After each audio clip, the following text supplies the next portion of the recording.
कृष्ण कृष्ण कृष्ण हरे हरे, हरे राम राम राम हरे हरे, हरे कृष्ण। बहुत बहुत धन्यवाद सभी भक्तों को। आशा करता हूँ सब कोई अच्छे हैं, सब कोई अच्छे से भक्ति कर रहे हैं। तो आज माघ महीना शुक्ल पक्ष की 10वीं तिथि है। आज के दिन हमारे वैष्णव संप्रदाय के एक महान आचार्य श्रील रामानुज आचार्य आज के दिन इस लोक के लीला को संपूर्ण करके अंतर्धान हुए थे। 120 साल की उम्र में रामानुजाचार्य आज के दिन इस लोक की लीला संपूर्ण करके भगवान की इच्छा के अनुसार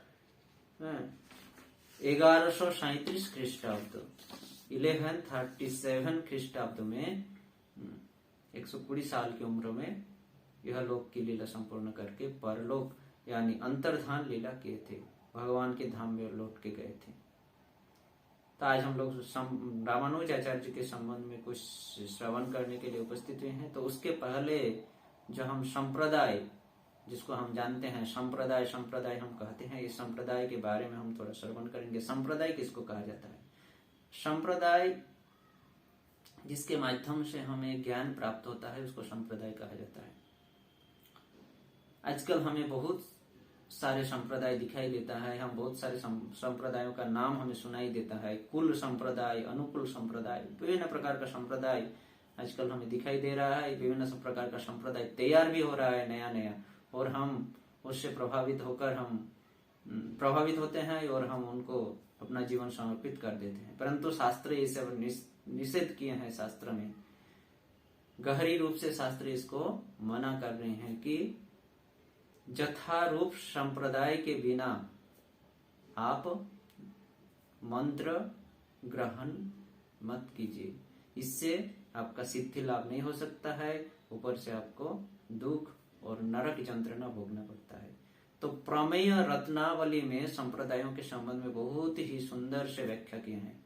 प्रमेय रत्नावली ग्रंथ में 3 श्लोकों में खूब सुंदर व्याख्या किया है। इसके ऊपर हम लोग आज इसके प्रमेय रत्नावली को सामने रखकर उससे हम लोग संप्रदाय को समझने की कोशिश करेंगे कि संप्रदाय क्या होता है और संप्रदाय के बिना हमें क्यों मंत्र ग्रहण नहीं करना चाहिए। प्रमेय रत्नावली का पहला श्लोक में संप्रदाय विहीन मंत्र के बारे में बताए हैं। प्रमेय रत्नावली वैष्णव संप्रदाय का पहला मंत्र है। संप्रदा विहीनना जे मंत्रांते निष्फला मंत्र साधनोर्घने सिद्धांति कोटि कल्पशते अपि। संप्रदा विहीनना जे मंत्रांते निष्फला मंत्र, जो मंत्र संप्रदाय विहीन है वह निष्फला मंत्र है। इस मंत्र को हम अगर लेते हैं तो क्या होता है? साधनोर घने सिद्धांति कोटि कल्प सतयोपि। हम लोग साधना करके सिद्धि लाभ तो कर ही नहीं पाते हैं, ऊपर से कोटि कल्प सतयोपि, 100 कोटि कल्प काल तक नरक भोगना पड़ता है। 100 कोटि यानी 100 यानी 100 कोटि यानी करोड़, 100 करोड़ कल्प काल तक हमें नरक यंत्रणा भोगना पड़ता है अगर हम संप्रदाय विहीन से मंत्र दीक्षा लेते हैं। तो अब संप्रदाय भगवान श्री कृष्ण से जो आए हुए हैं, संप्रदाय वो है यथारूप संप्रदाय वो है जो डायरेक्ट भगवान श्री कृष्ण से जुड़े हुए हैं। भगवान श्री कृष्ण ने ज्ञान प्रदान किए और उसके माध्यम से जो ज्ञान प्रसार होते होते पृथ्वी तक आज तक हमारे सामने पहुंचे, हमारे तक पहुंचे, वो यथारूप जिन संप्रदायों के माध्यम से वो यथारूप संप्रदाय है।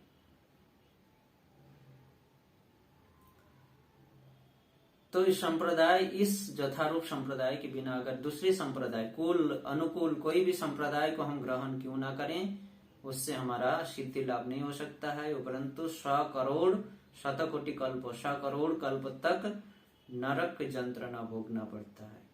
हम नरक से उद्धार होने के लिए मंत्र प्राप्त करते हैं, दीक्षा लेते हैं, परंतु अगर वो संप्रदाय विहीन है, यथारूप संप्रदाय से नहीं ले रहे हैं तो और ज्यादा हमें नरक भोगना पड़ेगा, गड्ढे में गिरना पड़ेगा।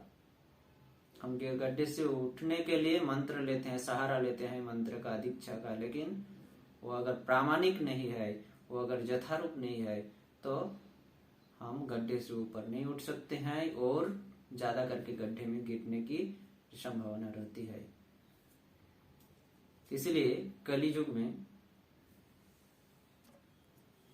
अतः कलियुग में ये 4 संप्रदाय ही यथारूप संप्रदाय है, प्रामाणिक संप्रदाय है, जो प्रमेय रत्नावली के दूसरे श्लोक में कर रहा है।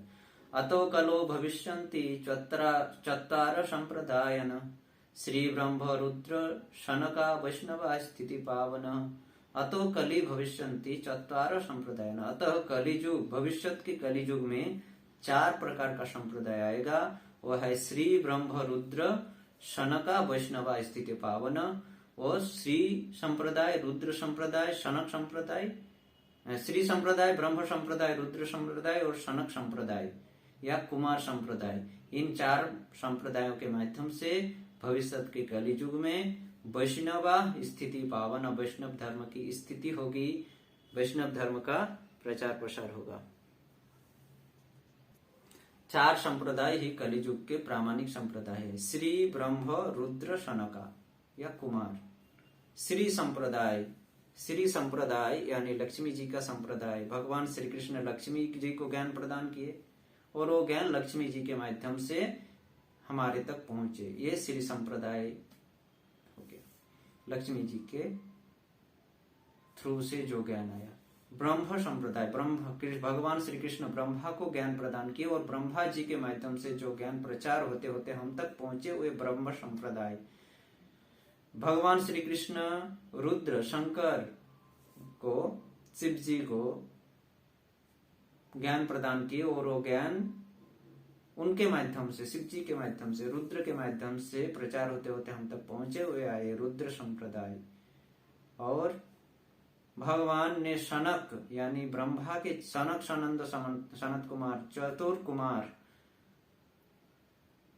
को जो ज्ञान प्रदान किए कृष्ण ने, ब्रह्मा के 4 पुत्र सनक, सनंद, सनातन, सनत कुमार, भगवान श्री कृष्ण ने इन 4 कुमारों को जो ज्ञान प्रदान किए और उनके माध्यम से जो ज्ञान प्रचार होते हुए थे हम तक पहुंचे, वो कुमार संप्रदाय या सनक संप्रदाय के नाम से जाना जाता है। तो आप इस एक संप्रदाय में श्री ब्रह्म रुद्र शनक, इन 4 संप्रदायों में एक आचार्य आए, महान आचार्य आए और जो कि इस ज्ञान को प्रचार करते करते हम तक पहुंचे और वैष्णव धर्म को प्रतिष्ठित किए, यथारूप से प्रतिष्ठित किए। तीसरा श्लोक में उसको कह रहे हैं, रामानुजम श्री श्रीचक्रे मध्वाचार्यन्मुखी श्री विष्णु स्वामीनम रुद्रो निम्बादित्यम चतुर्शन। रामानुजम श्री संप्रदाय में कौन आए? रामानुज आचार्य, जो कि संकर्षण का अवतार है। रामानुज आचार्य लक्ष्मण जी का अवतार है संकर्षण। राम के अनुज रामानुज लक्ष्मण जी स्वयं आए रामानुज आचार्य के रूप में और श्री संप्रदाय के महान आचार्य बने, लक्ष्मी जी के ज्ञान को प्रचार किए। तो श्री रामानुजम श्री चक्रे श्री रामानुजम श्री चक्रे मध्वा आचार्य मुखी। अब ब्रह्म संप्रदाय, श्री चक्रे ब्रह्म संप्रदाय में कौन आए? मध्वा आचार्य आए ब्रह्म संप्रदाय में और ब्रह्मा के ज्ञान को प्रचार किए। श्री विष्णु स्वामीनम रुद्र संप्रदाय में आए श्री विष्णु स्वामी और रुद्र के ज्ञान को प्रचार किए।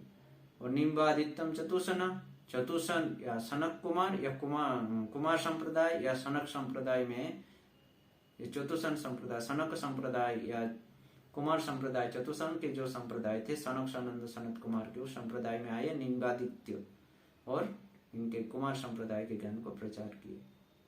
तो कितने अच्छे से बताया गया है हमें स्पष्ट रूप से कि यही कलियुग में, भविष्य के कलियुग में 4 ही संप्रदाय है, इसके अलावा और कोई संप्रदाय नहीं है। बाकी कुल अनुकूल जितना है ये अपसंप्रदाय है, इसको पास हमें नहीं जाना चाहिए, इसको छूना तक भी नहीं चाहिए। अपसंप्रदाय शास्त्र में वर्णन कर रहा है, अतः कलो भविष्यन्ति चत्वार संप्रदाय, 4 ही संप्रदाय है इस कलियुग में। वह है श्री ब्रह्म रुद्र शनक वैष्णव स्थिति पावन। वो श्री ब्रह्म रुद्र और शनक, इन 4 संप्रदाय के माध्यम से ही वैष्णव मत प्रतिष्ठित होगा भविष्य के कलियुग में। इसके द्वारा और कोई वैष्णव मत को प्रतिष्ठित नहीं कर सकते हैं। वे प्रामाणिक संप्रदाय नहीं है, चाहे वो कुल ही हो या अनुकूल ही हो। इसको बंगाली में खूब सुंदर से श्लोक को प्यार में खूब सुंदर से दिए हैं। संप्रदा विहीन मंत्र सकली निष्फला, बहुविध कार्य करी नहीं कोन फल। संप्रदा विहीन मंत्र सकली निष्फला। संप्रदा विहीन ना जे मंत्रा ते निष्फला मंत्रा। संप्रदा विहीन मंत्र सकली निष्फला। संप्रदा विहीन जो मंत्र है वो सब निष्फला है, इसको हमें लेना नहीं चाहिए।